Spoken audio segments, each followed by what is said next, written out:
We also have event rentals. We do lots and lots of weddings at the Battle Freeman and the Jemison House. One of my favorite events that we were able to host for a group was this group of high school kids, and they're all into acting. And the young lady wanted to have a Clue birthday party.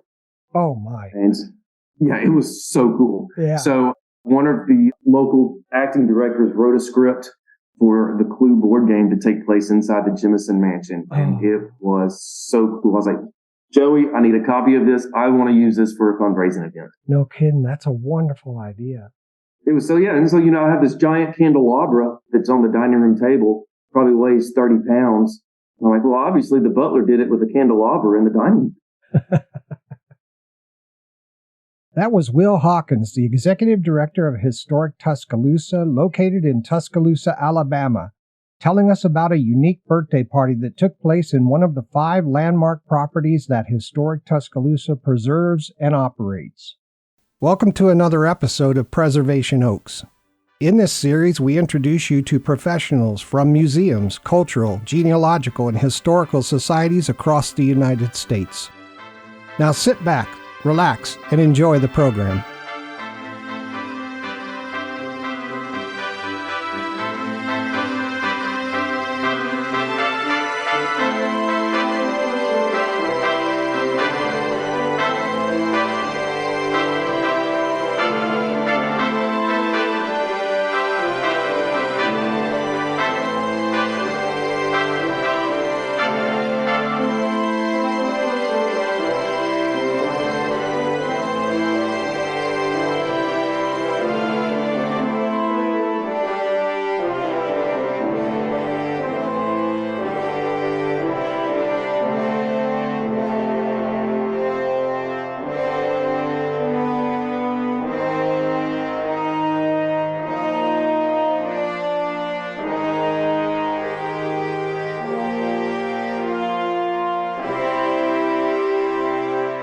Good day, everyone. Thanks for being here.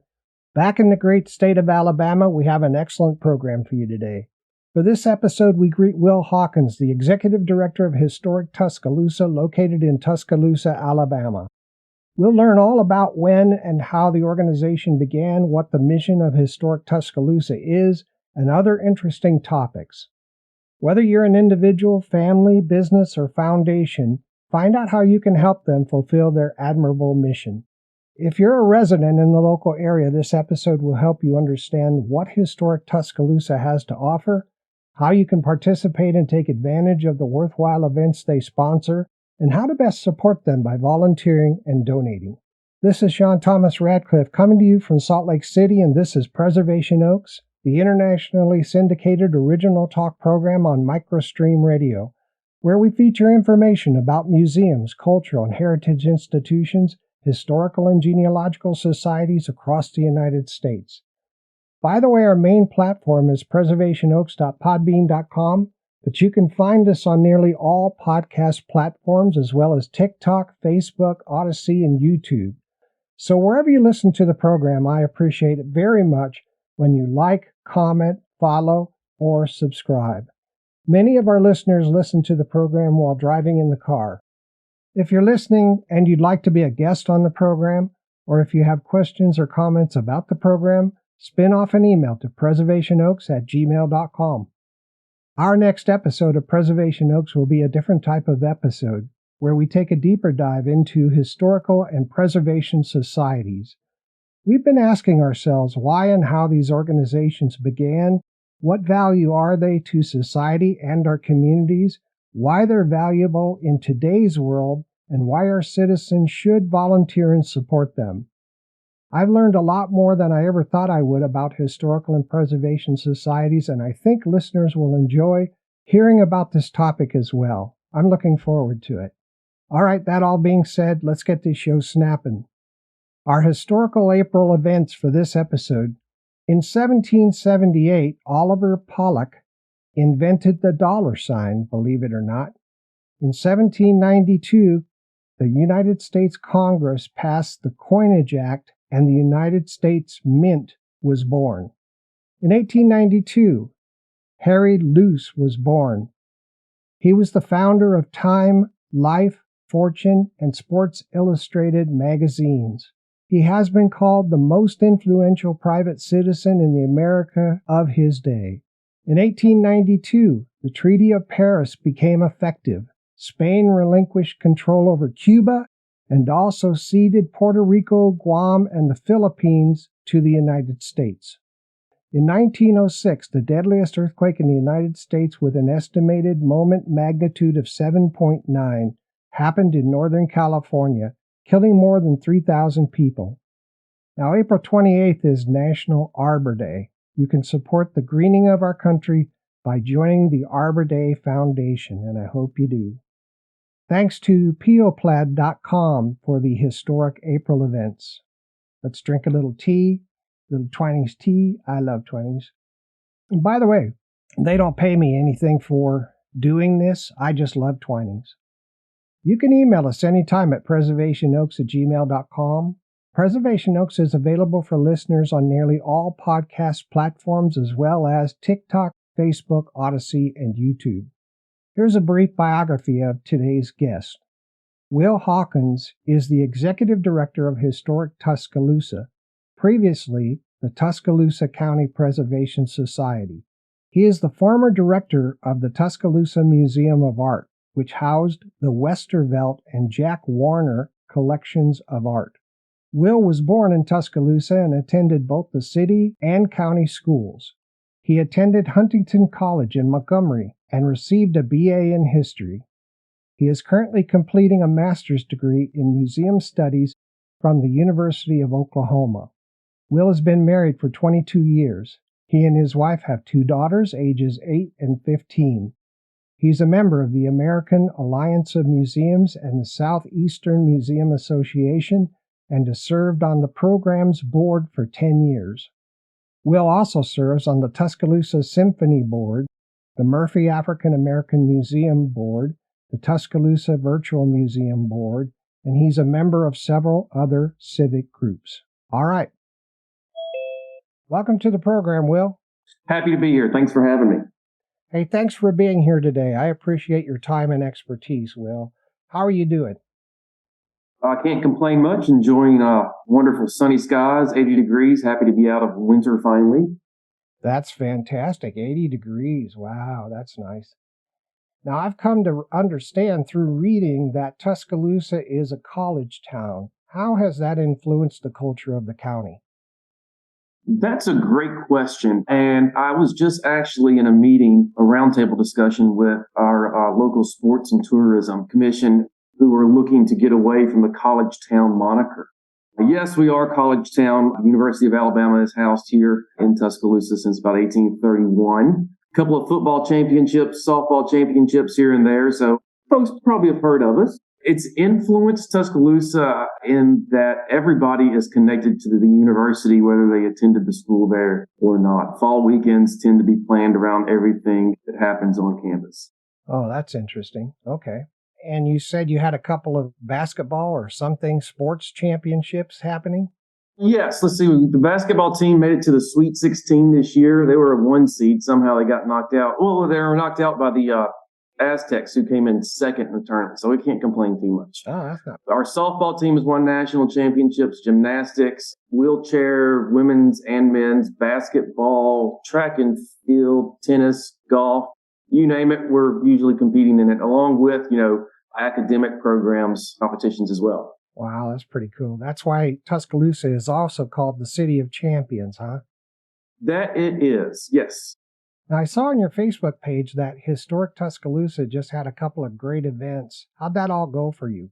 Oh, wow. Let's see. Our Easter egg hunt was probably our largest attended one we've had. I thought last year's, which was our first one post-pandemic, was big, but this one sort of opened our eyes like, oh, this is actually a big time event now. So I think we had 300 or 400 people attend and hunt Easter eggs. We hid probably 2,000 plus different Easter eggs in the yard of the Battle Freeman House. Wow. We also recently had our Century Club party, and that is a party we host once a year for our upper level memberships to our society. So it's a way of us to say thank you for being an upper level member. We appreciate y'all Here's what we have planned for this upcoming year, that sort of thing. So it's a century club. Does that mean that the membership is $100 or more, or what does that exactly mean?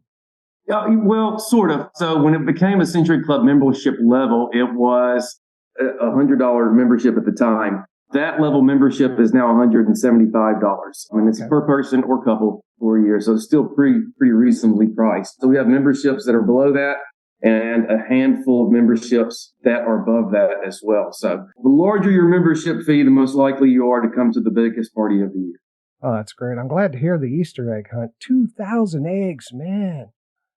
Yes, it's a lot of Easter eggs.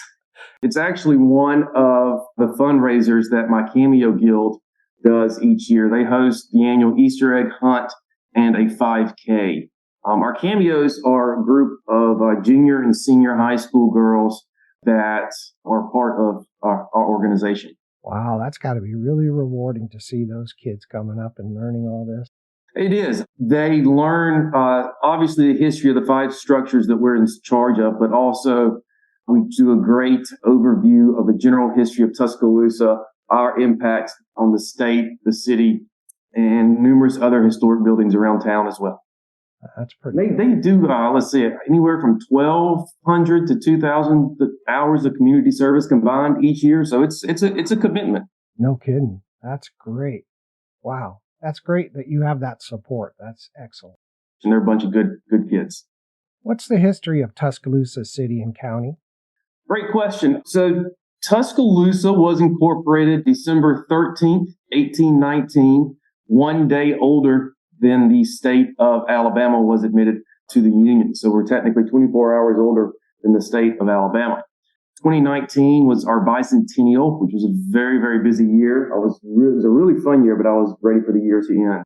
Lots of big events occurred that year. We were the state capital from 1826 to 1846 before it moved to its current location down in Montgomery.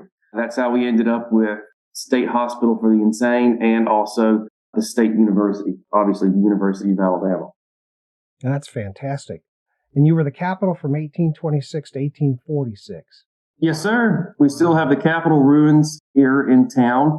It was not burned during the Civil War, which most people in Tuscaloosa seem to think, but it was actually an electrical fire in 1926. So once the Capitol moved to Montgomery, that particular old Capitol building was then turned into a women's college. And so later on in its life, it caught on fire, burned to the ground, and local residents who were building at the time took some of the mason work that was left and incorporated it into their homes as they were being constructed. So a number of different homes in town have brick and stonework from the Capitol in them as well. Wow, that's pretty cool. Yeah, I wish I had some of that. So Tuscaloosa was pretty much saved during the Civil War from damage? Yes, we made it out by the skin of our teeth. Oh, cool. So Tuscaloosa actually voted to stay loyal to the Union. Taylor and Senator Jemison were our 2 representatives to Montgomery for the secession vote.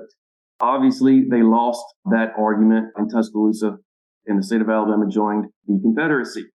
So April 5th, 1865, 2 days before Lee's surrender at Appomattox, General Croxton and his Union Army came into Tuscaloosa, headed towards the University of Alabama, which was a military school at this point in time. It has produced lots of officers for the Confederacy. So Senator Jemison was hosting a wedding reception that evening at his home, and it was the only mansion in the state that was fully lit by gas lighting. So General Croxton looks up and he goes, "Well, I'm going there."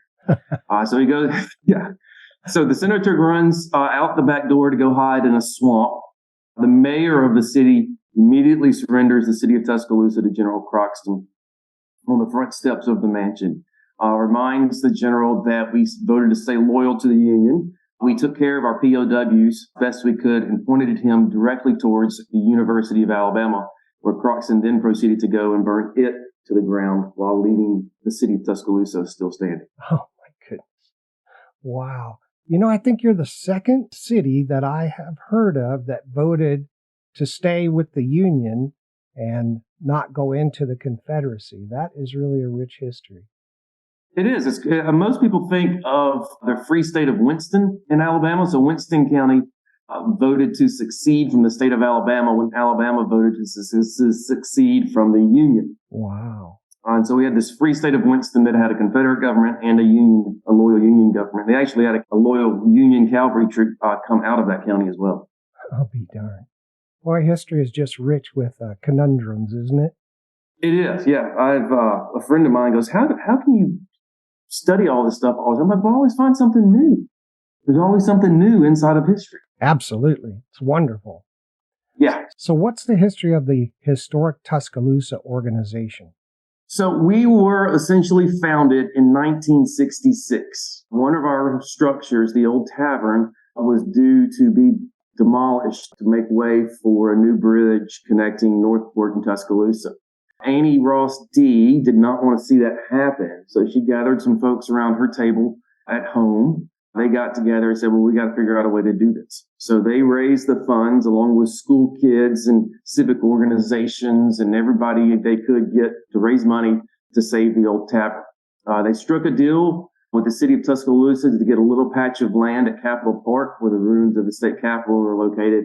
And they literally picked it up and moved it 2.5, 3 blocks down the road, set it down in its new and current location in 1966. And that sort of was the genesis of our organization. We were known as the Tuscaloosa County Preservation Society up until last year when we had a name change to Historic Tuscaloosa, sort of like a rebrand to bringing us into the 21st century type of thing. Very cool. Some really civic-minded people. Yes. Thank you for that. Now, Tuscaloosa has a deep historical and complex Native American history. Does Historic Tuscaloosa have any connections with the tribes from the area?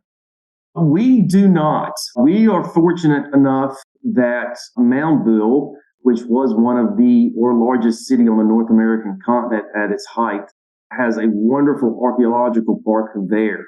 And it's run by it's owned by the University of Alabama. It's an ongoing archaeological dig, but it also houses a new state-of-the-art museum. They have a gigantic Native American festival third week of October each year. So they do a great job of keeping the tribes back in touch here in Tuscaloosa. Oh, that's very cool. Do you have any Native American artifacts in your collection? I think we have 2 arrowheads, and that's about it. Yeah, we don't have a whole bunch.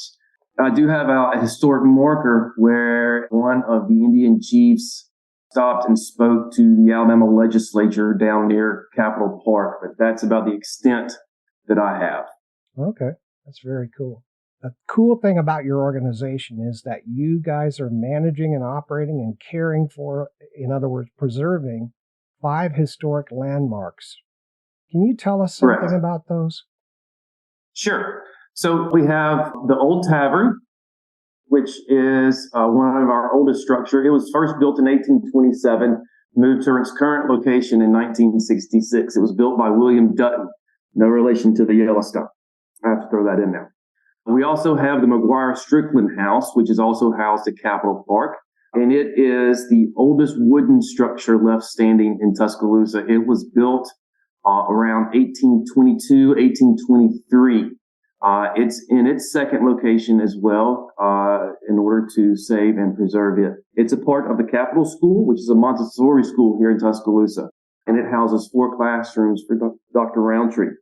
And it's not open to the public to tour, but you are welcome to look on the outside of the building, the wonderful architecture. Dr. Roundtree really doesn't like it when I bring strangers into her classrooms for some reason. I can't figure that out. The cool thing is you're saying this building was moved to the Capitol grounds, and it was built originally in 1822 and 23, and it's still being used today to educate kids.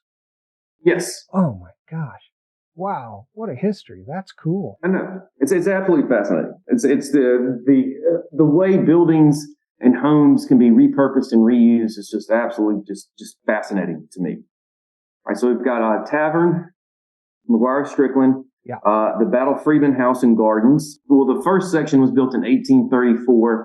Then Mr. Battle wanted to move into town full time, and he added on the back half of the house in 1844. This home is on Greensboro Avenue, which is one of the main streets in downtown Tuscaloosa.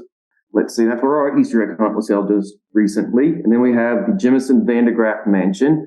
This home was completed in 1862, started construction in 1859, built by Senator Robert Jemison as his weekend town home. It was the most technologically advanced home in the entire state of Alabama, the first home to be fully lit with gas lighting, and had the first fully functional indoor bathroom as well. Wow. It's rumored that he was supposed to have central heat in it as well, but he couldn't get his boiler through the blockade. And then last, we also have the Murphy Collins house, which is one of my favorites that we have. It's a wonderful 1926 bungalow, and it's one of the homes that actually does have some of the old Capitol building stone in it. This home houses our local African-American museum, and the artifacts and history that's housed in there is absolutely fascinating. Wow, that's very cool.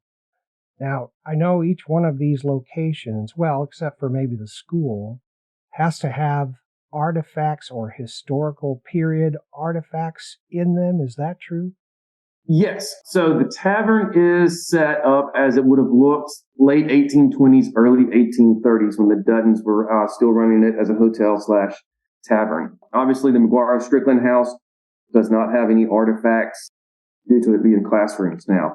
Battle Freedman House has family heirlooms, furniture, and such from both the Battles and the Freedmans when they were living here in the home. And then the Jemison Vandegraff Mansion has period pieces from 1862 with a handful of Jemison antiques as well. The Murphy House houses furniture pieces from Dr. Murphy, who was the first African-American mortuist in the city/West Alabama. And so each one has a unique set of artifacts. That is very cool. What are some of the key or star artifacts at each of the historic landmarks? So if listeners are listening and they want to visit one of these locations, what's like something really cool in each? Great question. So the Old Tavern has an original legislature desk from when we were the state capitol. And then it also has some wonderful artifacts that were found in and around Capitol Park on display. And a wonderful portrait of the governor who lived briefly out in the tavern while he was waiting for his home to be completed here in Tuscaloosa. The Murphy House houses Dr. Murphy's almost the entirety of his parlor set. So it's period furniture from the 1920s that was owned by Dr. Murphy. The Battle Freeman House has, it still actually has its dependency house, which I think is one of the cooler aspects of it. But it also has its original fern house, which is one of the last in the state. I don't understand what either one of those are. A dependency house and a fern house. The dependency house is where the original kitchen was housed for the home, and it's also where the slaves lived that lived and operated this particular home. Oh. And what's the fern house? It's essentially a greenhouse, but that's where the Battles would store their ferns in the winter in order to preserve them for next spring and summer. Wow. I didn't realize people did that. That's very cool. Yes. Let's see. The inside the home, we have original Battle family silver, the original baby crib, which was built by one of the slaves that lived here on the property. And you can see his sort of artistic take on some of the construction of it. And then we have complete parlor set for when the Freedmans lived here in the home. Oh, very cool. Let's see. The Jemison Mansion has, original silver china that were used by the Jemisons and the Vandegraffs when they were in the home. One of the favorite things in the home for me is when I have time to fully set the dining room table. It can expand out to seat 20, but we have it set for 12, and it's a full formal dining set.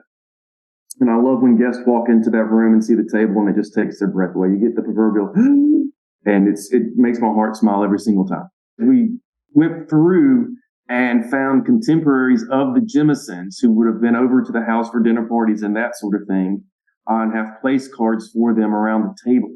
And so we chose everybody in town whose home is still standing is sat around the table to enjoy a fictitious meal with the Jemisons today. Wow. It's got to be a big table. It is, yes. It takes about an hour to fully set the table.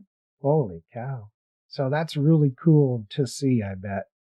Wow. It is. And a lot of kids just don't have the training on how to eat a formal meal. So if we have kids that are on the tour with us, I say kids, and younger folks are on the tour. It gives me an opportunity to sort of teach them briefly how you would eat a formal meal using all the different silverware that's laid out in front of you, different glasses and that sort of thing. I remember reading something about that. And if you sit down, you start with the silverware at the left, the far left, and you go towards the right. Is that close?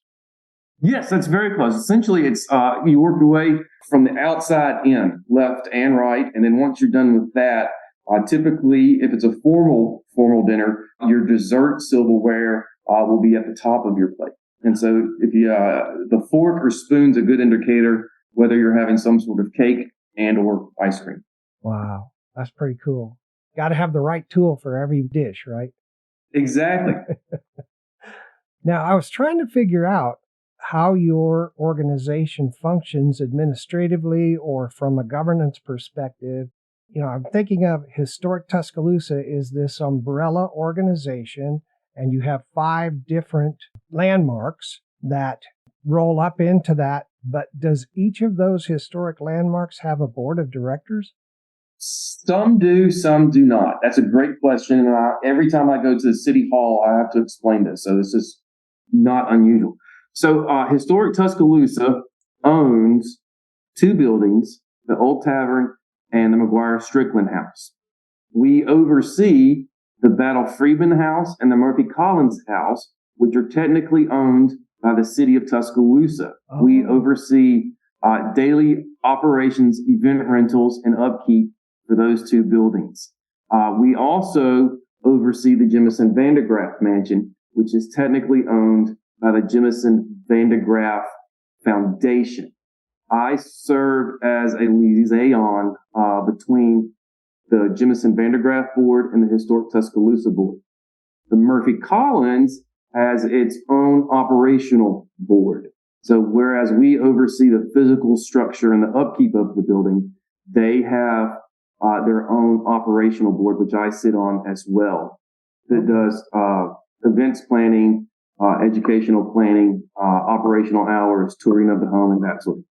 So if I'm someone in Tuscaloosa or the area, and I have some object, some artifact that I think you guys would be interested in, do I contact the home or do I contact Historic Tuscaloosa and you'll guide me from there? Contact Historic Tuscaloosa and we'll guide you from there. Okay, got it. Now, how many of these homes have an admission fee or a donation required to visit them? We do not require a donation, and we do not charge an admission fee. Wow. We do have donation boxes set up at all the homes that are open for tours, and we'll happily take anywhere from $1 to checks with lots of zeros on the end of it. Oh, very cool. No admission fee. Oh, that is great for the kids in high school or the kids in grade school that want to come in. It's fantastic, and it's also beneficial for all the university students that come through as well. Yeah. Oh, that's great. Now, do you get a lot of history students from the colleges that are interns or that are just interested? Both. Actually, I'm rebuilding. I've been in the process of rebuilding bridges with the university. I've interviewed 2 young ladies, one for a summer internship and one for a fall internship with us. Super excited about both of those. I have numerous contacts, friends, and colleagues inside both the history department and the art department as well. And numerous professors utilize our locations and structures from an art standpoint, a historical standpoint, architectural standpoints, literary standpoint. So we try and be as creative as possible to get as much exposure with the university, with the students, to get folks into the houses to enjoy them. Oh, that's great.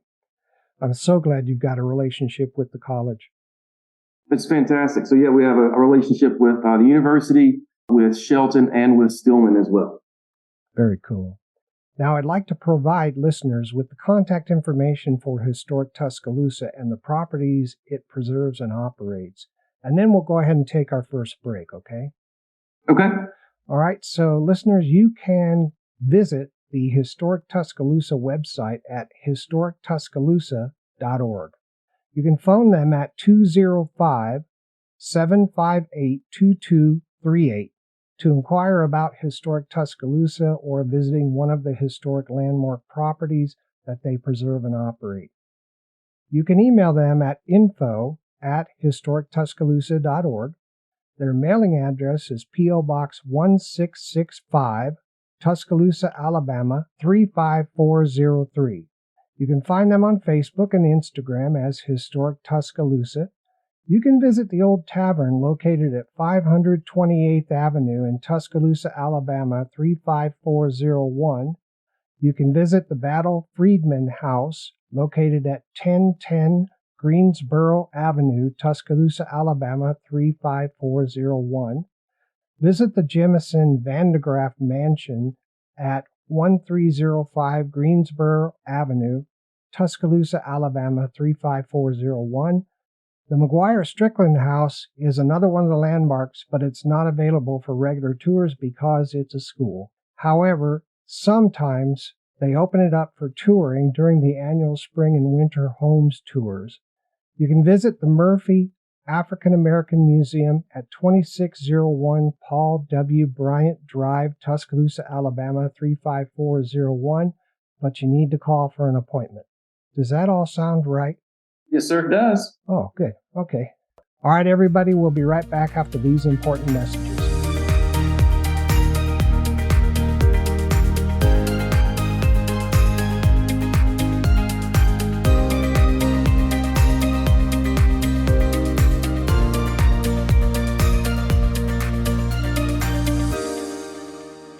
Pass history on by joining, visiting, donating, and volunteering at Historic Tuscaloosa today. Historic Tuscaloosa is a nonprofit organization dedicated to preserving the Tuscaloosa area's heritage. Their mission is to develop an awareness and appreciation of the historical and cultural heritage of the communities across Tuscaloosa County. The Historic Tuscaloosa organization has been preserving and promoting Tuscaloosa County since 1966. They've enjoyed steady growth over the years, and they're recognized as one of the strongest preservation groups in the southeastern United States. Learn more at historictuscaloosa.org. If you have an event or a wedding you're planning, their beautifully preserved and maintained historic landmarks are a unique and beautiful venue for your guests. Just call 205-758-2238 or send email to info@historictuscaloosa.org to get started. You'll be glad you did. Just a reminder about the holidays we celebrate annually in these United States. Armed Forces Day is to acknowledge those still in uniform. Veterans Day is for those who served and have hung up their uniform. Memorial Day is for those who never made it out of their uniform. Please teach your children to observe these days each year. Sometimes the most commonplace artifact triggers the most heartfelt memories. The museums, cultural and heritage institutions, historical and genealogical societies within our communities have responsibility for preserving these artifacts so they can be used to educate each new generation about their own past. They are the gatherers and caretakers of the stories of our history, culture, and heritage. Sharing the lessons of history fosters an understanding of the fundamental knowledge of why things work the way they do. Once armed with a knowledge of their place in history, people have a much higher success rate as they build the future. Our values and ideals are rightly influenced by those who came before us. On each episode of Preservation Oaks, our guests share key information about these core organizations and history. You'll learn about the great work they do, what their needs are, their goals, and why you can feel really confident about the future by volunteering and supporting them. Join us wherever you get your podcasts, and then follow, comment, like, and listen. Humans. Proud explorers, risk-takers, savvy businesspeople. Water-driven mills in days gone by. Consumption and other diseases taking people way too early. robotic farming and nuclear rocket engines, as well as colonies on other planets today. And in all those thousands of years, humans keep making history in unique ways everywhere they live. Humans will be humans, which is exactly why we have museums, historical and genealogical societies, designed to capture your interest and tell the story of humans in counties and cities across the United States. Preservation Oaks is there to educate our listeners about these vital cultural organizations. Listen to Preservation Oaks today at preservationoaks.podbean.com. This is Sandra Bankston, the president of the Fremont County Historical Society, and I listen to Sean Thomas Radcliff and Preservation Oaks on Microstream Radio. This is a reading of The Dash Poem by Linda Ellis. I read of a man who stood to speak at the funeral of a friend. He referred to the dates on the tombstone from the beginning to the end. He noted that first came the date of birth and spoke the following date with tears. But he said what mattered most of all was the dash between those years. For that dash represents all the time that they spent alive on earth. And now only those who loved them know what that little line is worth. For it matters not how much we own, the cars, the house, the cash. What matters is how we live and love and how we spend our dash. So, think about this long and hard. Are there things you'd like to change? For you never know how much time is left that can still be rearranged. If we could just slow down enough to consider what's true and real, and always try to understand the way other people feel, and be less quick to anger and show appreciation more, and love the people in our lives like we've never loved before. If we treat each other with respect and more often wear a smile, remembering this special dash might only last a little while. So, when your eulogy is being read with your life's actions to rehash, would you be proud of the things they say about how you spent your dash? And now, back to Preservation Oaks.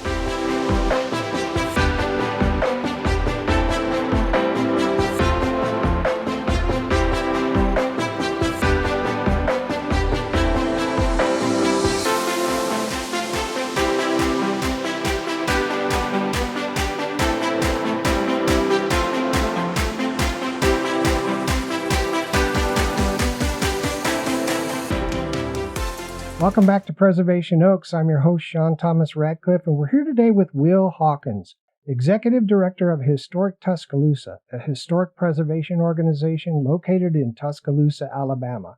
And welcome back, Will. Happy to be back. Now, Will, can you please provide the audience with an overview of the communities you serve, the variety of your membership, and the mission and objectives of Historic Tuscaloosa?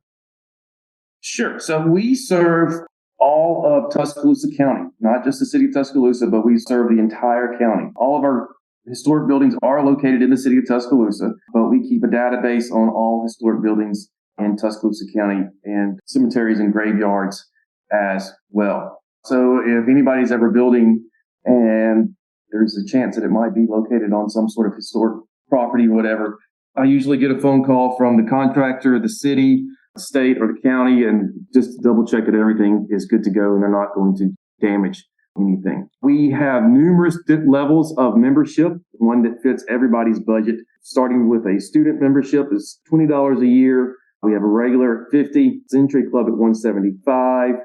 A sustaining member is $500. A Junior Century Club is $100. And then the Grand Benefactor is $1,000 per year. Each level has different types of benefits that go along with it. One of the best things about becoming a member of Historic Tuscaloosa is you get first ticket dibs on any of our ticketed events that we host throughout the year. Most everything sells out through our membership, but sometimes we'll have a few spots that are open for the general public as well. Our overall purpose for Historic Tuscaloosa is to develop an awareness and appreciation of the historical and cultural heritage of Tuscaloosa County. A number of different main objectives that we have: to seek to educate all citizens of the county about its heritage, to collect, organize, and catalog information and materials related to local heritage, to encourage and participate in the identification and preservation of old homes, buildings, and historic sites throughout Tuscaloosa County, and to promote the use and appreciation of these assets, to encourage tourism by arranging and organizing tours and pilgrimages, to involve local governments, educational institutions, and other organizations in specific projects promoting the purpose of Historic Tuscaloosa. Wow. Sounds like you're busy all the time. I never have a slow day. That is fantastic. Do you get a lot of tourists in town during like the summer season? We do. Also, the university is a big draw in the summertime for future students. And since about 52% of the student population at the University of Alabama is from out of state, and then another large percentage just from out of town, parents want to come see where their kids are going to school. Right. And that brings them into town, and we're at the top of the list, I would think, of things to see and do in and around Tuscaloosa. It helps that we're located about a mile from campus, easy walking distance to get to all of our structures that are open for tours. We get a good amount of folks from not only around the country, but from around the world as well. Now, do you have members around the country and around the world? Yes, I will say yes for around the world, because I do know I have at least one gentleman that's in the military, and he's stationed all around the world, so you never know where he is. I always enjoy hearing from him. And then I do know we have memberships all across the United States. Very cool.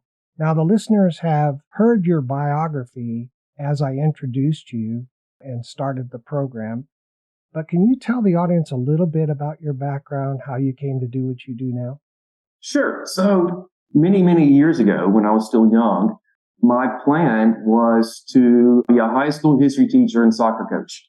That plan did not go at all. So I ended up getting a BA in history from Huntington College. Really enjoyed working and managing in the restaurant field. Did that for about 15 years before I started off as a volunteer docent at the Westervelt Warner Art Museum here in Tuscaloosa. They then hired me to come on staff sort of as their education / historian for the museum. And I sort of fell into working into the museum world. And how long have you been executive director? Let's see, I came on board with Historic Tuscaloosa in 2019. I was essentially the director of the Tuscaloosa Museum of Art through the Westervelt Company for 5 or 6 years as well. Wow. Yeah, they're lucky to have you, sir. So I know that organizations like yours create a plan or a strategic plan every so often. Some do it once a year, some do it once every so many years. But what's coming up on the horizon for Historic Tuscaloosa? Where are you headed next? Great question. So at our Century Club party, which we just had down at the Deering Swain home, we launched a new endowment fund for Historic Tuscaloosa. Oh, cool. It was mine and our board's thought that we needed a stronger foundation monetarily for Historic Tuscaloosa. So working with a local group here, they helped us set up an endowment which will give Historic Tuscaloosa a really firm foundation for decades, if not hundreds of years to come, to make it a safe, secure organization to help keep all of our wonderful buildings up and open and running. Besides that, we will be hosting a number of fundraisers for specialized projects for restoration of some of the things that just need to get done inside the homes. Now, an endowment fund, does that already have money attached to it that then gets invested and grows? Yes. So when we open the fund, we're hoping to fully cash raise the fund so we don't have to dip into any of our savings or stocks or anything like that. So we're trying to raise X amount of dollars, and then once that's done, we just funnel it directly into the endowment fund. Folks can either call in or setting it up. It'll be on our website.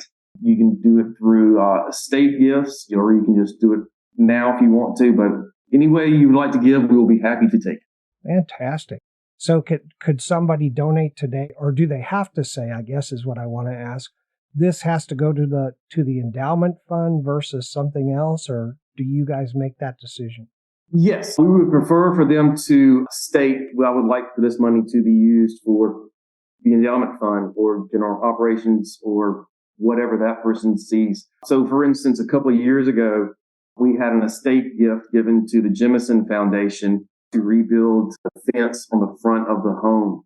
And that fence never would have been built because I never would have had the money to do that without that particular estate gift. And that was the only project I could use that money for the rebuilding of the fence that used to be on the front of the Jemison home. And it really makes the home stand out now, I think.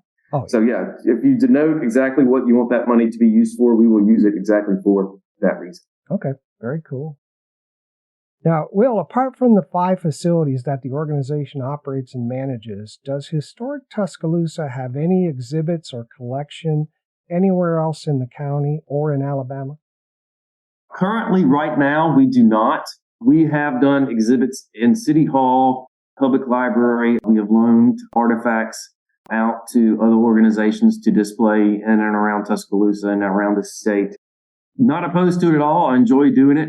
One of our first ones we did was we went and found historic photographs of historic buildings and homes that have been lost in Tuscaloosa and did a side-by-side display of what it used to look like and what's there now. Got a lot of great compliments from that when a lot of people realized, oh, so y'all really do an important thing in around town. Because if it wasn't, for organizations such as mine and others, we would have square buildings on top of old stuff no longer there everywhere. So right, yeah. That one got a lot of people talking, which I always find happy, which always makes me happy. Now, apart from your endowment fund, what's the funding model that supports Historic Tuscaloosa? So our funding model is somewhat diverse. We rely a lot on memberships. Not to brag, we do a pretty good job of grant funding. We have a sliver of city funding that's used, and then state gifts and monetary gifts and donations are the primary funders of Historic Tuscaloosa. We also have event rentals. We do lots and lots of weddings at the Battle Freeman and the Jemison House. One of my favorite events that we were able to host for a group was this group of high school kids, and they're all into acting. And the young lady wanted to have a Clue birthday party. Oh my! And yeah, it was so cool. Yeah. So one of the local acting directors wrote a script for the Clue board game to take place inside the Jemison mansion, and it was so cool. I was like, Joey, I need a copy of this. I want to use this for a fundraising event. No kidding. That's a wonderful idea. It was and so, I have this giant candelabra that's on the dining room table, probably weighs 30 pounds. I'm like, well, obviously the butler did it with a candelabra in the dining room. Oh, that's great. And so, so we have event rentals, weddings, birthday parties, Christmas parties. Another cool one was a wife rented out the old tavern for her husband, who is a huge Harry Potter fan. Okay. And it made the perfect backdrop for some wizarding stuff at Capitol Park. And it was a really pretty setup. That's nice. Now, do you use volunteers to take care of the weddings and corporate events in the buildings? Because they've got to be like spot on clean and, for a wedding, there's a lot of work. Right. There is a lot of work. So typically at the Battle Freeman and Jemison houses, the event rental will include space, tables, chairs, and linens. Depending on what package you get, depends on how many tables, chairs, and linens that comes with the package. I'm fortunate that I have a cleaning lady that does the Jemison mansion, and she's been there for, I don't know how many years now. And then I have a former Cameo girl who opened up her own business cleaning houses, who takes care of the Battle Freeman house for us. And they both do a fantastic job. So for the event itself, I have a part-time events person who is there on site for events. If it's a larger event, I'll come in with her and we'll work the event together if she feels like she needs help.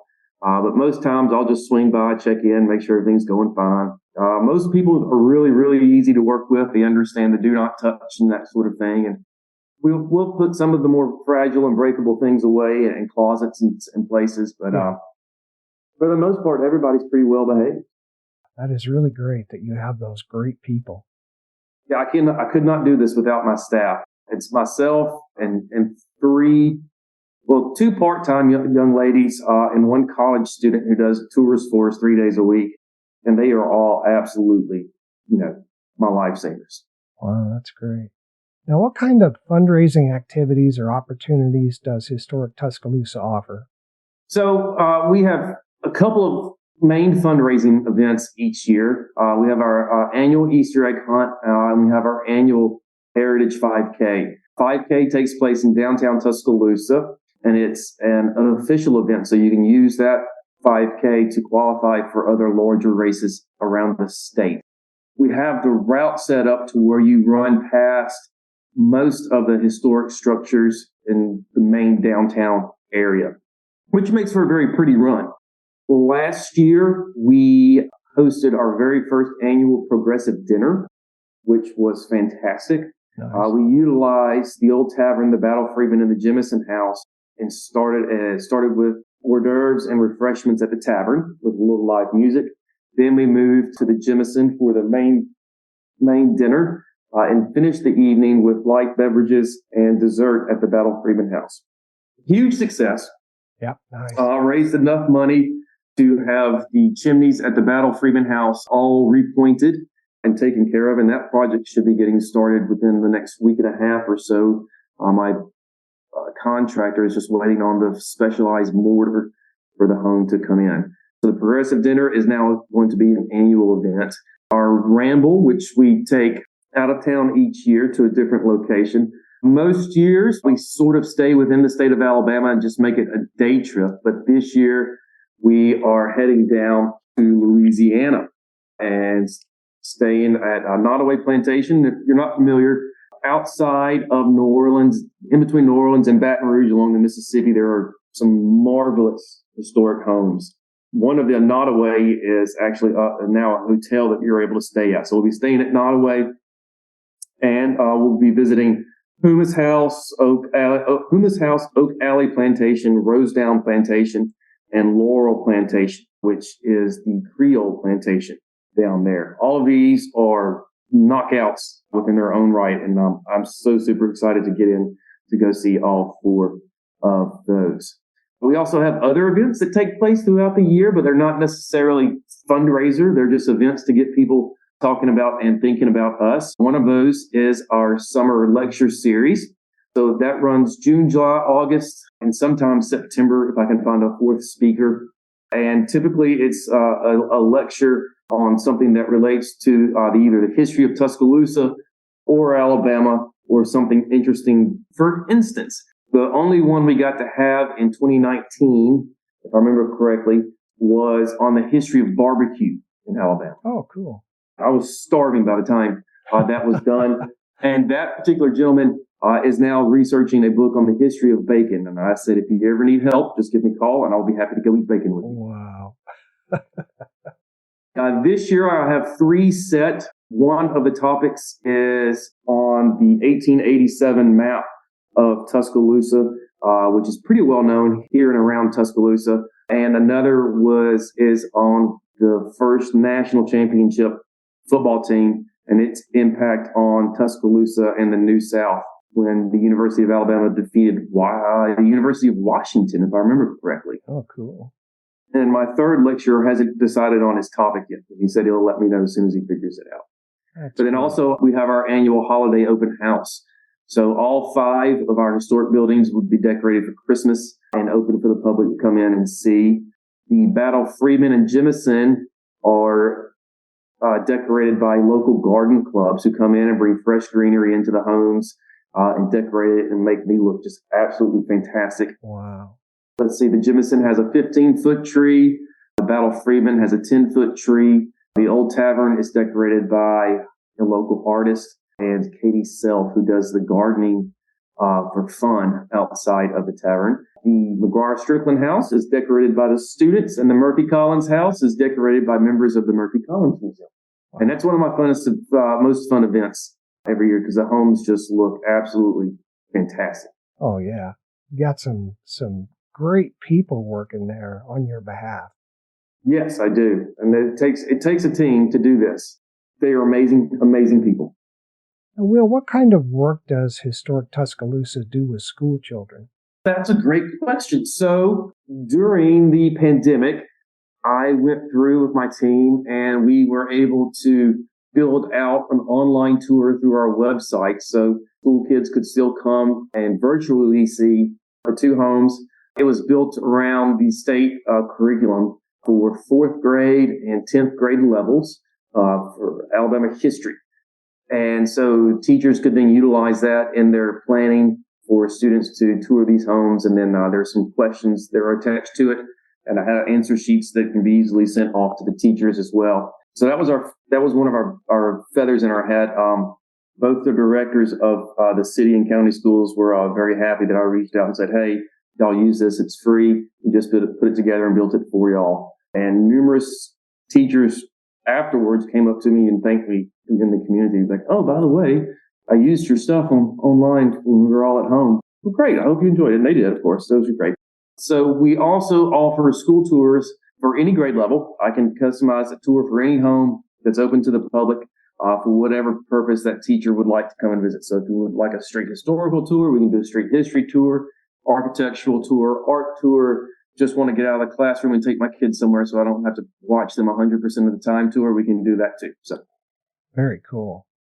Yeah, lots of opportunities for parents and schools. Yes. Very yes. Nice.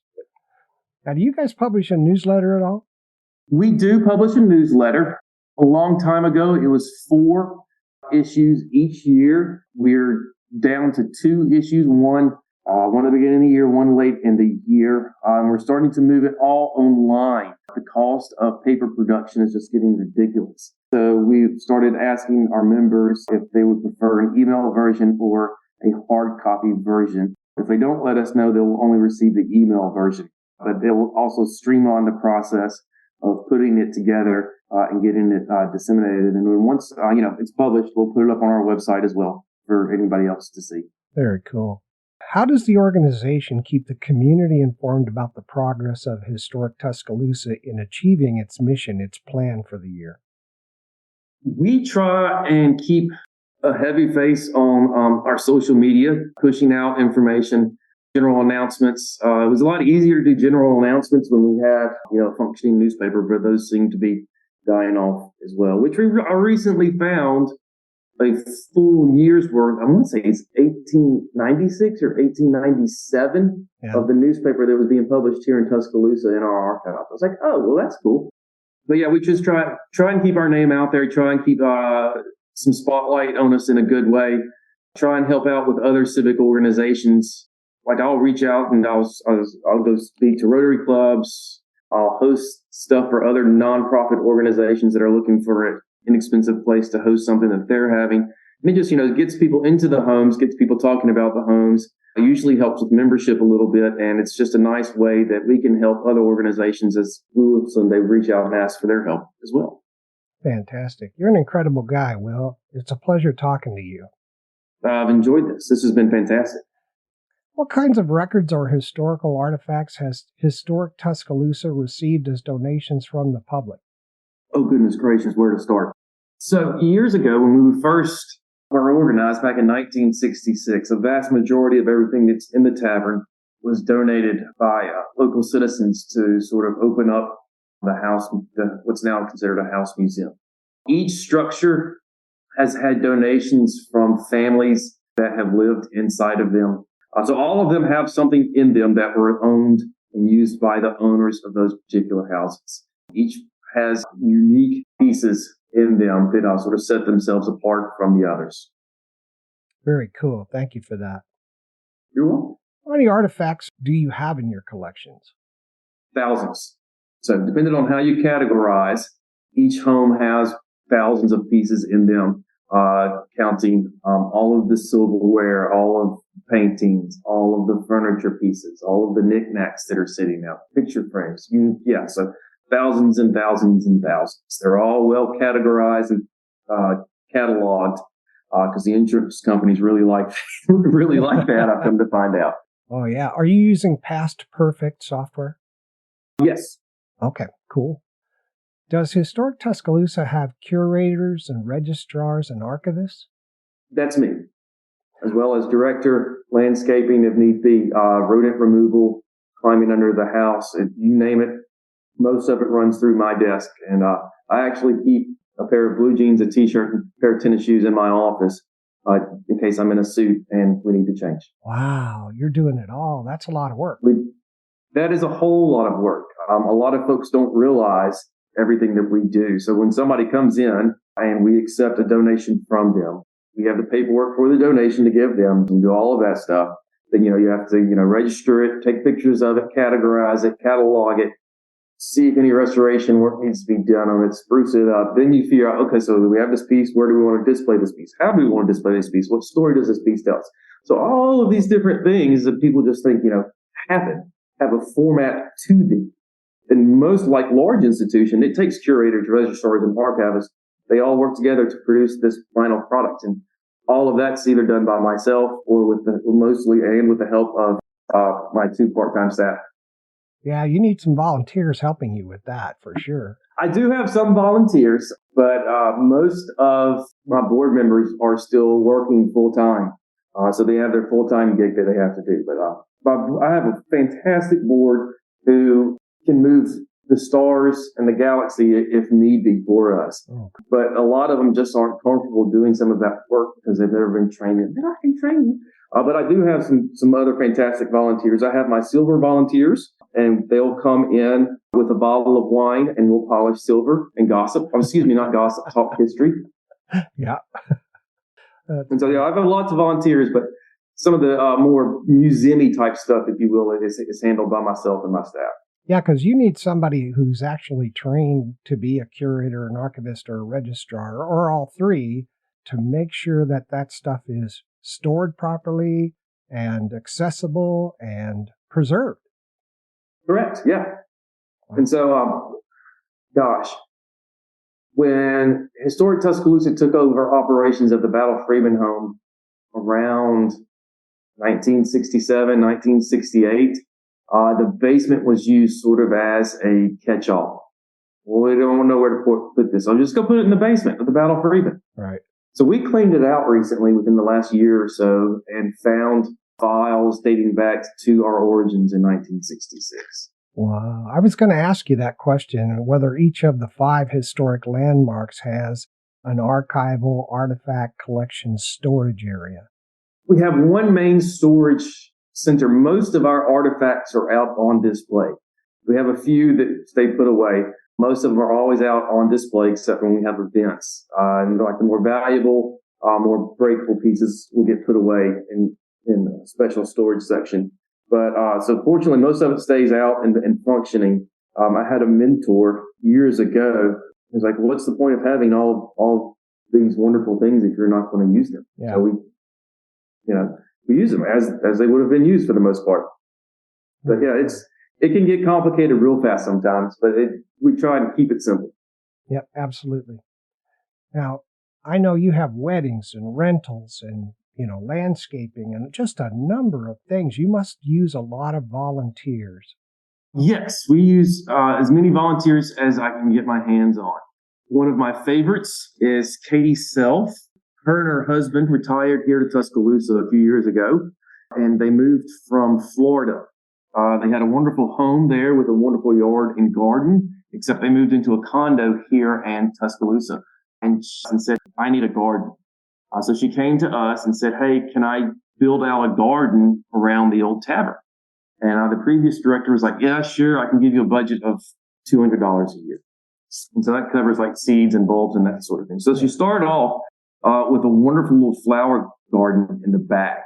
And she's then done her own research and is now transferring it over more of a vegetable garden of what probably was being grown in the back of the tavern in 1827 when it was built, that Miss Dutton would have used in her everyday cooking. So it's becoming more of a historical garden in the back and away from a flower garden, which I think is absolutely fascinating because I'll go over and visit with her and she goes, "Oh, here's a tomato. Here's this vegetable. Here's this." And I'll go home and use it in whatever I'm cooking for supper that night. It's absolutely delicious.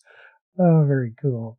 So beyond all of that, what kind of volunteer opportunities does Historic Tuscaloosa have for members and the public?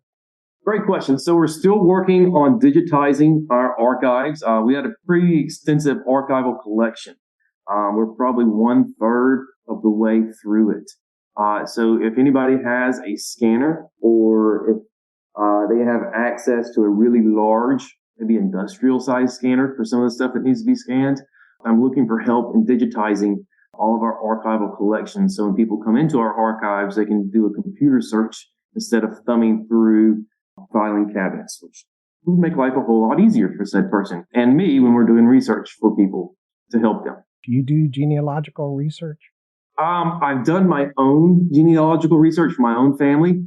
Our local library has a wonderful genealogy society, which I think I'm scheduled to speak with them sometime soon. Now that you mentioned it, I need to look at the calendar.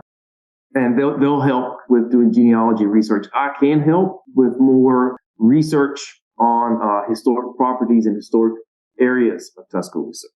Okay, yeah, that makes sense. So yeah, if anybody wants to come in and learn how to do guided tours for us, we're more than happy to have you come in and do that. You don't have to do all 3 houses. If you just want to focus on one particular house, that's fine as well. So listeners, if you're in the area, if you're anywhere close to Tuscaloosa, please support the Historic Tuscaloosa organization and go and volunteer. Now, how does Historic Tuscaloosa interface with other organizations in the area, state, county, regional, like museums and historical societies? Yes, good question. So we are members of the Alabama Museum Association, the Southeastern Museum Conference. Before COVID, we had a informal local organization of local museums that would get together once a month, once a quarter, wine, cheese, and crackers, and just talk. What's going on? How are y'all doing? What do y'all have coming up? How would you solve this problem that I have? How would you do this? That sort of thing. I'm trying to get that re-going and redone. I thought it was a great, just local resource for us museum folks, nerds as we are. But then we're also plugged into state societies as well through either the state of Alabama or just larger organizations such as Daughters of the American Revolution and that sort of thing. I was reading online that there's a Tuscaloosa Historic Preservation Commission. Do you integrate with them at all? Sort of. So that Tuscaloosa has 14 historic districts recognized by the city of Tuscaloosa. So that commission oversees all of the buildings, homes and buildings in those historic districts. So if you'd like to change something on the exterior of your home or on the exterior of your property, you have to go in front of that commission and have a zoning variance approved for you. I personally know most of the people that serve on that commission. A couple of them actually serve on a couple of the boards that I serve on as well. So folks, I get phone calls all the time with folks looking for the Preservation Commission, not realizing that we're two separate organizations/entities. But they'll call and I'll give them advice, and then they can call the Historic Preservation Commission and see exactly what they need to do as well. Fantastic. Will, it's time for us to take a break for a few minutes. Okay. All right, listeners, we'll be right back.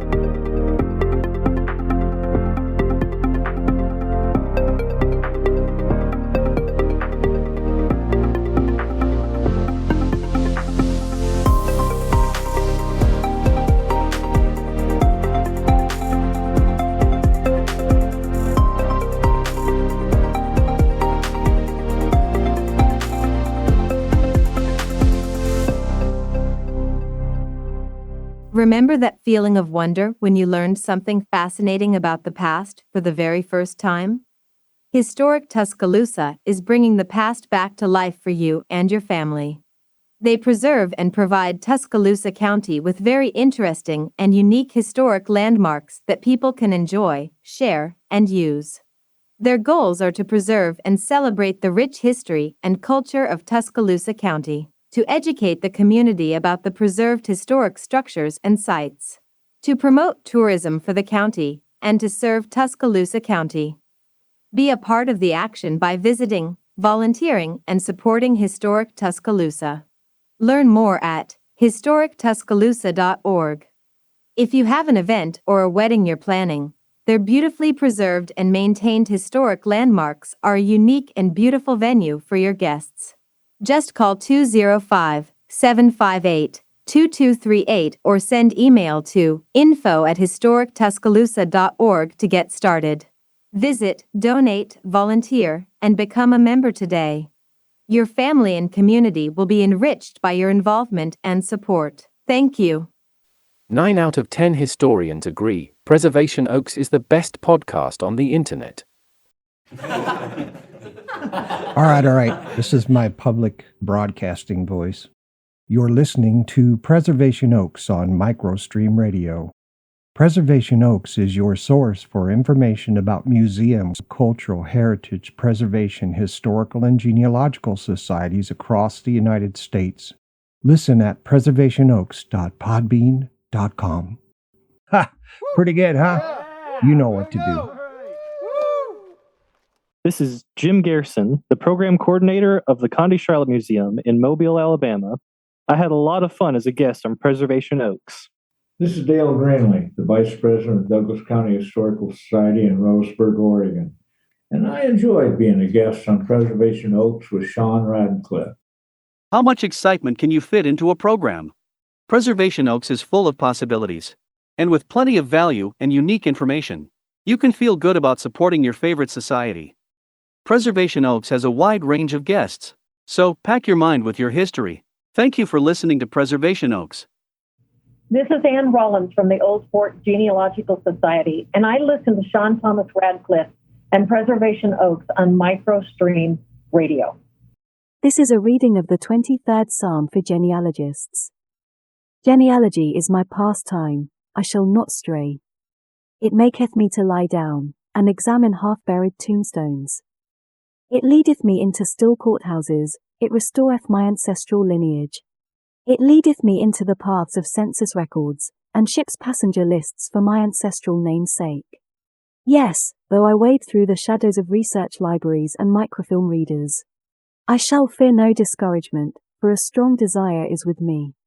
The curiosity and motivation, they comfort me. It demandeth preparation of storage space, for the acquisition of countless documents. It anointeth my head with burning midnight oil, my unentaughful report runneth over. Surely birth, marriage and death dates shall validate my lineage all the days of my life, and I shall abide as a family historian forever. And now, back to Preservation Oaks.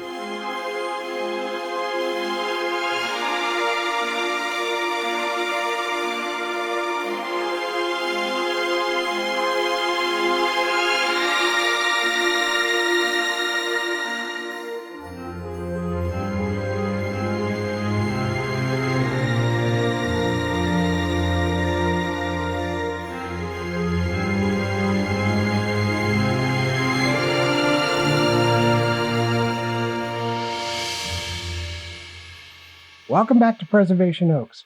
We're here today with Will Hawkins, who is the Executive Director of Historic Tuscaloosa, a not-for-profit preservation organization located in Tuscaloosa, Alabama. Will, we've learned so much. Thanks again for the information you provided to our audience about Historic Tuscaloosa. Let's pick up where we left off, and welcome back. Thank you. Happy to be back. What kind of things are available to do on Historic Tuscaloosa's website? By the way, you have a wonderful website. It is well done, and I really liked it. Thank you very much. That was one of the first projects I took on when I came on board in 2019. The website then looked like it was built in 1997. It was very clunky, very old, antique, if you will. I guess for IT terminology, it's very antique. So I reached out to the University of Alabama, and they had a class that was looking for projects for nonprofits to take on. And I was like, oh, I have one. And so I had this little group of students, I think it was 7 or 8 of them, they were members of this particular class. And they're like, what do you need? It's like, I need a new website, and I need it inexpensive, and I need it easy to upgrade and update. Cool. I'm old, make it idiot proof. And they said, no problem. And they built our wonderful website for us. It's inexpensive. Anybody can afford this thing. And it's streamlined. It's beautiful. It's got great graphics, and I absolutely love it. So thank you for that compliment. You are welcome. So there's lots to do on our website. You can donate on our website. You can give to our new endowment fund on our website. You can become a member on our website. You can look at the properties for event space rentals on the website. You can do an online virtual tour if you're in Alaska or Germany and you just don't have time to take a trip to Tuscaloosa. You can visit us that way as well. You can also schedule group tours through our website. Yeah, it's a great website. Great looking, great functionality. I highly recommend everybody go there. Okay, thank you for that, Will. Thank you for the compliment. That makes my heart happy. Can you tell the audience about any current initiatives or needs of Historic Tuscaloosa that you want the people of your area to know about and support? Yes. So we always have needs with Historic Tuscaloosa. If you're a homeowner, you always know something is going wrong or needs to be fixed in your house. We have 5 of those. And then ours are all very old houses as well. So the needs are always ongoing. Right. There's always something that needs to be fixed. There's always something that's just not quite right. Plus, there are things that just need to get done to spruce up the place. For instance, the Battle Freeman house had some water issues, and a couple of the rooms just need to be completely repainted. That costs money. The wallpaper upstairs in the bridal suite at the Battle Freeman home, I think, was put in 1994. It's awful. I want to replace that. And those are just, little needs, but there's all, larger needs as well. Helping with our new endowment funds, helping with re-landscaping something in front of one of the properties, major undertakings. I think we have 1 or 2 more roofs that still need to be replaced in the next 5 to 10 years. So that will be a major undertaking as well. One of the best ways to help is to become a member. So I have an annual amount of you giving to us and helping us, but you can also come out and volunteer and help us that way as well. Very cool. Thank you for all that. I hope listeners will take advantage of helping you with some of those priorities. Now, what are your thoughts about how best to keep history and community support flourishing for the current generation, the K through 12 kids? That's a fantastic question. I think I can answer that well, as I have 2 kids of my own that are in that age bracket. Keeping it fresh and interesting. When I have younger kids coming on tours with us, the parents are usually sort of hesitant, and it's like, don't touch. And, I sort of get down on their level. I'm a tall person, so I usually get down on like a knee or something along those lines. And I'm talking to the kid. I'm like, this is, how they did dating back in the 1800s. It's a little different from today, right? Today, you get a text message saying, hey, what's up? Back then, it wasn't quite like that. And so we'll go, I have this wonderful courting setting at the Battle Freeman house where I'll sit in the middle and I'll have mom and dad, or the child and mom, or the dad on the other side of me, and we'll go through a whole dating scenario of how it was back then. And they walk away going, oh, wow, it was drastically different back then, but it's still not that different than today at the same time. But keeping it sort of relating how today is not that far different than how it was then. We can make jokes about stuff how it was then, like everybody only bathing once a month or so. Right. Gross, right? Kids always get a good chuckle out of that. Most of the little boys that come on tours with us like, oh, I would love to only take a bath once a month. And all the little girls are going, gross. So, it all works out. But I just try to keep it fun for them. History isn't just, dates and figures. It's, the stories of these people that lived in these homes, that built these homes. For instance, like when Alfred built the Battle Freeman house, he built it as a weekend townhome, and he decided he wanted to move into town full time. And his wife was all, that's cool and all, but you're going to have to put an addition on the house if you want me to come with you. So he had to basically build an entire another house on the back of his original house. Wow. It's just things like that. Not much different than a conversation that would happen in today's homes. Absolutely. Thank you for that. Yes, sir. I meant to ask you earlier what Tuscaloosa stood for, or where did the name come from?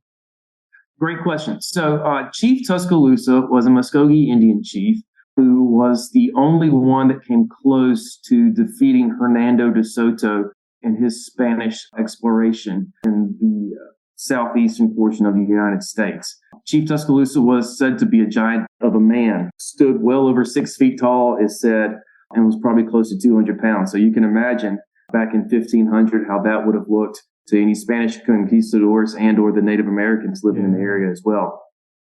So that's where Tuscaloosa takes its name from. The city wasn't always called Tuscaloosa. We were Matildaville at one point, which I'm kind of glad we didn't keep. That was named after one of our early citizens' wife. We were also known as Shelbyville or Shelbyville from the freshwater mussels that used to grow in the Black Warrior River, which runs through the city. But we ended up with Tuscaloosa, spelled a myriad of different ways, and finally settled on Tuscaloosa. Oh, very cool. Thank you for that. You're welcome. I wondered about that. Now, you've got a lot of different contact information, which we went through, but what's the best way for people to connect with someone in historic Tuscaloosa if they have questions and they need a response fairly quickly? Our phone number is usually the quickest way. We're in the office Tuesday through Friday, 9 to 5. That's the 205-758-2238. Or you can email us at info@historictuscaloosa.org. Okay, thanks. Just to give you an opportunity in case something has occurred to you, is there any other information or message you'd like the community or members to know about? Support us. We're here for the community. We can't do this without your local support, without your memberships, without your volunteers. If you came to our Easter egg hunt recently, if you're one of the few hundred people that came and enjoyed that, become a member so we can keep doing wonderful events like that. Become a member or donate your time to help us with the holiday open house. We can't have these wonderful places where I've seen countless prom pictures taken, dance pictures taken, wedding pictures taken. These are done on our front lawns, and we love people to come and do that, but we can't have those things and do those things without support. Well said. Thank you, Will. Thank you. Now, Will, reflecting just a bit, how do you think your members, volunteers, and the community view you and Historic Tuscaloosa in terms of benefits and value? Great question. In terms of members and volunteers, I would like to think that they would say we're invaluable. Without us, a lot of historic Tuscaloosa and things in Tuscaloosa would be lost. I was born and raised in Tuscaloosa, moved away for a while, ended up coming back to Tuscaloosa. And just like when Coach Bryant says mama calls and you come home. Tuscaloosa is home. And without some of these old buildings, old streets, and old neighborhoods, without the history of this place, Tuscaloosa wouldn't be home, as we all know Tuscaloosa is today. It's the community that makes Tuscaloosa so great. We have so many fantastic community members, different areas of the community spread out all across Tuscaloosa that are unique and bring such value to Tuscaloosa and make us the city of champions. I can't say enough about the Tuscaloosa community and how wonderful they are. Yeah, it's beautiful. I encourage all the listeners, go onto your favorite map app and just look at Tuscaloosa on the street view.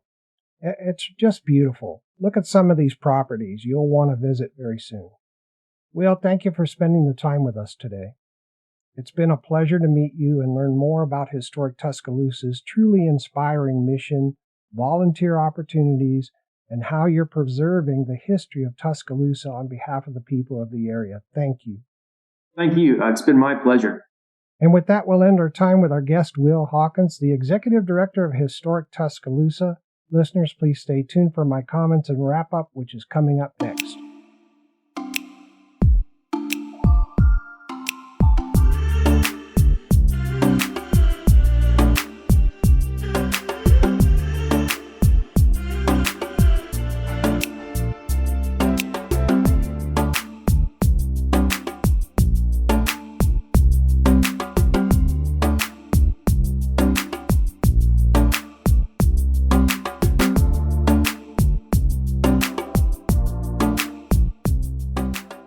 Hey, welcome back. Historic Tuscaloosa oversees and operates 5 historic buildings in Tuscaloosa County. These include the Old Tavern, the McGuire Strickland House, which houses a portion of the Capitol School, the Battle Friedman House and Gardens, the Murphy Collins House, which houses the Murphy African American Museum, and the Jemison Van de Graaff Mansion. First, I want to give a shout out to the Cameo Club members who take the time to do community service that improves the lives of the people of Tuscaloosa. It's great that you all make the 5K and the annual Easter egg hunt successful. I know there are many people across the county who really appreciate the work you do, and I hope that as you go forward into the future, you're able to stay close to what you've experienced and accomplished being a member of the Cameo Club. I really enjoyed my time with Will Hawkins. Will is very well qualified, a really well-grounded communicator in history, and you can tell that he loves Tuscaloosa. Historic Tuscaloosa is preserving and operating these 5 historic landmarks which represent the history of the city and the county. How lucky you all are in Tuscaloosa to have this focus on preservation. It's amazing to me that Tuscaloosa has preserved the longest standing wooden structure in the area, and more importantly, that it's still functional and used today for the good of the community. The most pressing priorities of Historic Tuscaloosa are, number 1, the startup of the endowment fund. Please give what you can to support this, as this will ensure the preservation of your Tuscaloosa history into the future. Then there's ongoing maintenance of the 5 properties. The organization recently completed an event which brought in funds allowing the repointing of the chimneys at one of the homes. Maintenance never ends, so please give what you can to help. Historic Tuscaloosa is seeking volunteers to help complete digitization of their document archives. If you got a scanner or if you can help, please do. The organization is seeking volunteers who like to work with people to provide guided tours of the homes for visitors from all across the United States. You'll have a lot of fun doing that, and I hope you sign up. I learned that the organization also has a lot of fun. There's an annual holiday open house, a ramble, and many different lectures and events throughout the year. This season, the ramble will take people who join to Louisiana to tour several different plantations. Sounds like a fantastic trip. If you want to join, please connect with Historic Tuscaloosa. The organization does a lot of work with the children of Tuscaloosa to help educate them about the history of Tuscaloosa and provide opportunities for them to participate in events and to have fun doing so. Historic Tuscaloosa is supported primarily by donations and volunteers. Please help support them. Will reviewed the priorities and funding particulars of Historic Tuscaloosa so you know where the funds are going and what the priorities are, and that it's all for a good cause. Oh, and it's tax deductible. It's been an honor learning more about Historic Tuscaloosa and what you all are doing there in the county to preserve and share your history, which we must not forget is a day older than the state of Alabama. By the way, Will, I think Colonel Mustard did it with the candelabra in the library. I don't think there's any doubt that Historic Tuscaloosa, located in Tuscaloosa, Alabama, is truly one of our nation's preservation oaks. Now, if questions occur to you and you'd like more information, please connect with Historic Tuscaloosa via the contact information provided. If you're a listener in the area Historic Tuscaloosa serves, and you're not already a member, please consider joining and supporting Historic Tuscaloosa. I hope this information helps the audience understand how valuable Historic Tuscaloosa is to the community and what kinds of excellent services and opportunities they have to offer to their members and the public. Now, I'd like to provide listeners with the contact information for Historic Tuscaloosa and the properties it preserves and operates. All right, so listeners, you can visit the Historic Tuscaloosa website at historictuscaloosa.org. You can phone them at 205-758-2238 to inquire about Historic Tuscaloosa or visiting one of the historic landmark properties that they preserve and operate. You can email them at info@historictuscaloosa.org. Their mailing address is P.O. Box 1665, Tuscaloosa, Alabama 35403. You can find them on Facebook and Instagram as Historic Tuscaloosa. You can visit the Old Tavern located at 528th Avenue in Tuscaloosa, Alabama 35401. You can visit the Battle Friedman House located at 1010 Greensboro Avenue, Tuscaloosa, Alabama 35401. Visit the Jemison Vandegraff Mansion at 1305 Greensboro Avenue, Tuscaloosa, Alabama 35401. The McGuire Strickland House is another one of the landmarks, but it's not available for regular tours because it's a school. However, sometimes they open it up for touring during the annual spring and winter homes tours.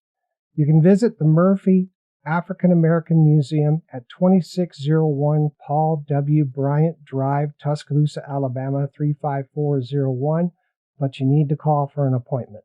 Okay, that's a wrap for this episode. Music used today is from Anthem of Rain, Andy Gray, Lumen Media, iBroccoli, Orchestralis, Scott Holmes, and Cymbalbird.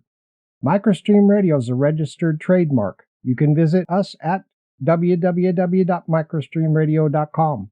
This broadcast is owned and copyrighted by Microstream Radio. It cannot be rebroadcast, downloaded, copied, or used anywhere without the written permission of Microstream Radio. Thanks everyone for listening. This is Sean Thomas Radcliff. See you all next time on the next episode of Preservation Oaks. And until then, keep on giving and keep on living the good life.